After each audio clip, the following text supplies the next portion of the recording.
देखिए, जब इंडिया ने वो नाम क्या था उनके मिज़ाइल का, हरमूस मिज़ाइल, जब उन्होंने वो फायर किया और जो आके यहाँ पे नूर खान एयर बेस के ऊपर आगे लगा, तो पाकिस्तान की क़यादत के पास सिर्फ 30 या 45 सेकंड थे। जी हाँ, ये कोई और छोटा मोटा आदमी नहीं कह रहा। राणा सनाउल्लाह वहाँ के बड़े अशराफ हैं और करीब करीब हर सरकार में उनकी पहुंच है। अब तो खुद पाकिस्तान के प्रधानमंत्री के करीबी राणा सनाउल्लाह ने बता दिया कि ऑपरेशन सिंदूर के दौरान क्या हुआ था, तो अब तो साफ ही हो चुका कि कैसे पाकिस्तान घुटनों पर आ गया। राणा सनाउल्लाह ने साफ कहा कि उनकी सेना के नूर खान एयरबेस पर ब्रह्मोस मिसाइल जब फायर हुई तो 30 सेकंड का टाइम था पाकिस्तान के पास। पाकिस्तान पैनिक में आ गया जैसे ब्रह्मोस मिसाइल फायर हुई, वो भी नूर खान एयरबेस पर। उसके पास कोई चारा नहीं था, नूर खान एयरबेस तबाह हो गया और वो बस देखता रह गया। उसी के बाद उसने सीज फायर की गुहार लगाई। तो ये थी कहानी।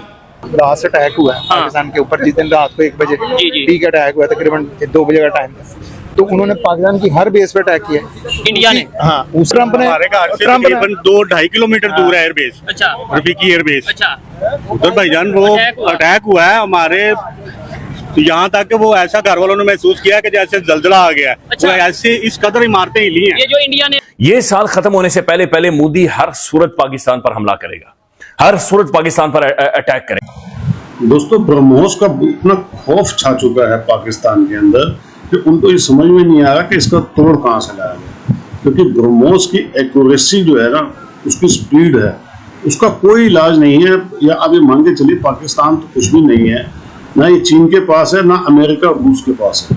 ये इतनी खतरनाक है क्योंकि ये भारत और रूस की कंबाइन बनी हुई मिसाइल है। इसने जो हाल किया है पाकिस्तान के अंदर घुस के, पाकिस्तान ने छुपाने की बहुत कोशिश की है, लेकिन अब धीरे धीरे सारी चीजें बाहर आती जा रही हैं कि ब्रह्मोस ने जो हालत की है, अब इनके नेता भी मानने लग गए हैं। आप देख लीजिए, खुद अपने मुंह से कह रहे हैं कि 30 सेकंड अगर और होते तो पता नहीं क्या हो जाता। आप देखिए कितनी एक्यूरेट थी ब्रह्मोस की स्ट्राइक्स। इनके जितने भी भारत में एयर बेस थे या जहाँ पे आतंकी बैठे हुए थे, वहाँ पे एक एक करके चुन चुन के जो भारतीय ब्रह्मोस ने जो इनकी तबाह किए हैं अड्डे, वो देखने लायक है।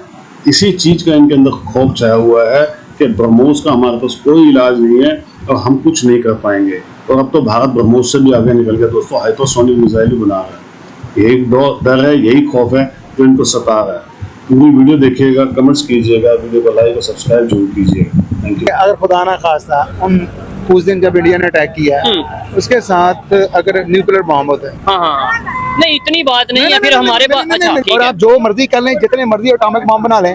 रशिया के पास जब यूएसएसआर टूटा था, 10,000 एटम बॉम्ब थे। अच्छा, ठीक है। तो कौन से एटम बम ने बचाया था यूएसएसआर को? ठीक है, बिल्कुल ये एक लॉजिकल बात है। नहीं, नहीं बात है जो देखिए, जो आप सही कह रहे हैं वो मैं एग्री कर रहा हूँ। यार फिर क्यों पूरी दुनिया इस चीज को कहती है कि पाकिस्तान एक एटॉमिक कंट्री है? ये एक अफवाह उड़ी हुई है कि जी एटॉमिक है, एटॉमिक है। ओ है अफवाह क्या? बिल्कुल है, अच्छा। हम मानते हैं, मगर देखिए कितना जुल्म हुआ है किधर मुसलमानों पे। ठीक है, कब नहीं हुआ? नहीं मेरी इस बात दौर में मुसलमानों पे जुल्म नहीं हुआ, सिर्फ वो बता दे। हम मुसलमान नहीं है। लेकिन देखिए मेरी बात मैं आपको अब समझाता हूँ। मैं समझा, जब तक हम अमेरिका का पैसा नहीं देंगे तब तक वो बटन हमें नहीं मिल सकता। ठीक है, एटॉमिक पावर या एटॉमिक प्रोग्राम हमारे हाथ में ही नहीं है। हाथ में नहीं है। कल को इंडिया उठ के मिसाइल मार देता है ऐसी जगह पे जहाँ के हम समझते हैं कि रेड लाइन जो है, देखिए ना, लश्कर तैयबा के हेडक्वार्टर के ऊपर मारना, नूर खान बेस के ऊपर एक दूर से एक मिसाइल गिर गई, it's a higher brighter red. मगर अगर इससे आगे वो बढ़ जाते हैं और जो उस किस्म की हरकत करते हैं, जिस किस्म की हरकत इजराइल और अमेरिका ने मिलकर की है ईरान के खिलाफ। देखिए, जब इंडिया ने वो नाम क्या था उनके मिज़ाइल का, हरमूस मिज़ाइल, जब उन्होंने वो फायर किया और जो आके यहाँ पे नूर खान एयर बेस के ऊपर आगे लगा, तो पाकिस्तान की क़यादत के पास सिर्फ 30 या 45 सेकंड थे। ये यानी एक नॉलेज या इसको एनालाइज करने में कि ये जो हरमूस मिसाइल आ रहा है, इसके साथ कोई यानी जो है वो एटमी मवाद तो नहीं है।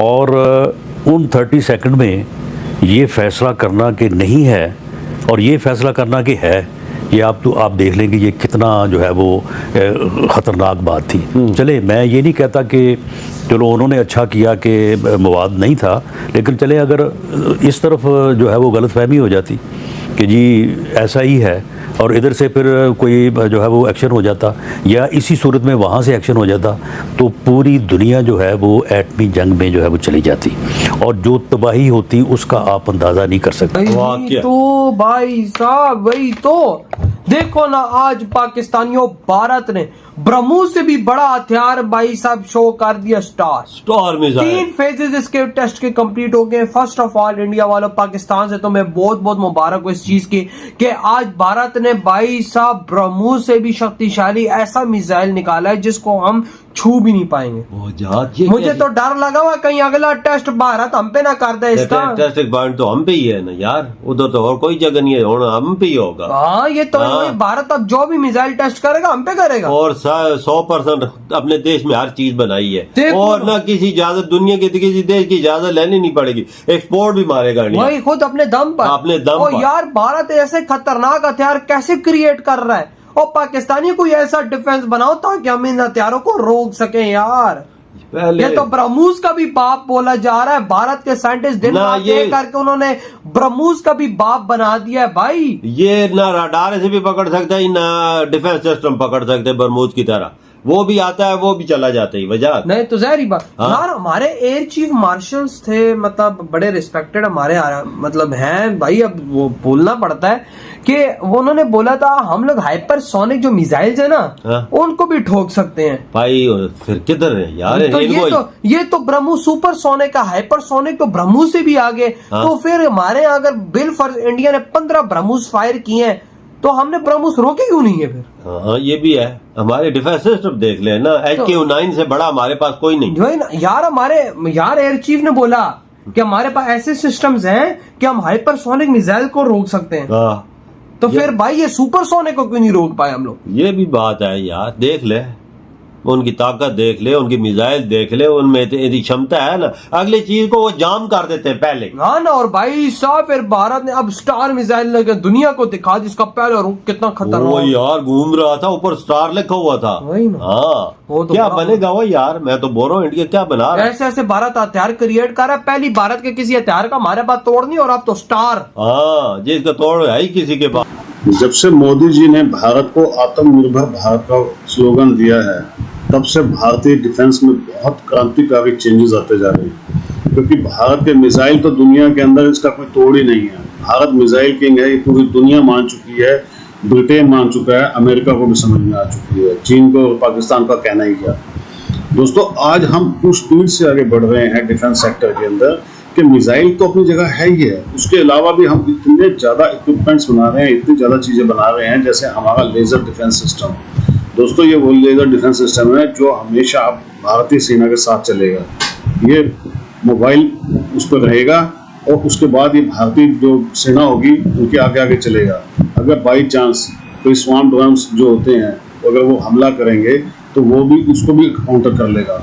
ये इतनी स्पीड से चलेगा और सबसे बड़ी बात ये है कि इसके अंदर खर्चा भी नहीं बहुत ज़्यादा आता है और ये बहुत एक्यूरेट होता है, ये हाथों हाथ सबको वहीं खत्म कर देता है। आप इस पिक्चर में देख रहे होंगे कि कैसे जो लेज़र हमारा डिफेंस सिस्टम है वो कैसे इन सबको तबाह करता जा रहा है जो दुश्मन के अगर स्वाम ड्रोन्स आ जाते हैं। और सिर्फ इतना ही नहीं है दोस्तों, उसके अलावा भी बहुत सारी चीज़ें जो भारत के डिफेंस सिस्टम के अंदर ऐड होती जा रही हैं। आपने देखा होगा पिनाका है, आकाश तीर है, उसके अलावा और कितनी चीज़ें जो है भारतीय डिफेंस सिस्टम जो है वो देखा है। तो ये इससे ये पता लगता है दोस्तों कि भारत किस लेवल की तैयारी कर रहा है, क्योंकि भारत को ये बात मालूम है कि ये जैसे अब पाकिस्तान के साथ तुर्की और चीन साथ में आया था, ऐसे ही भारत को 3 फ्रंट पर लड़ना पड़ेगा। और हमारे देश के जो बीच में बैठे हुए हैं वो तो गद्दारों की बात करना ही बेकार है। तो आप मान के चलिए 3.5 फ्रंट पर लड़ना पड़ेगा भारत को, और भारत उसी चीज़ की तैयारी कर रहा है। और यकीन जानिए भारत ना हारा है ना हारेगा, भारत को विजयी बनना है और भारत विश्व विजयी बनेगा, इसमें कोई दो राय नहीं है दोस्तों। भारत को रोकना नामुमकिन है, क्योंकि जो भारत के हमारे साइंटिस्ट हैं DRDO के, वो ऐसी ऐसी चीज़ें बना रहे हैं जिससे भारत को कोई नहीं रोक सकता, ये कन्फर्म है। वीडियो कैसी लगी? वीडियो अच्छी लगी हो तो वीडियो को लाइक कीजिएगा, चैनल को सब्सक्राइब कीजिएगा और कमेंट्स जरूर कीजिएगा। Thank you very much.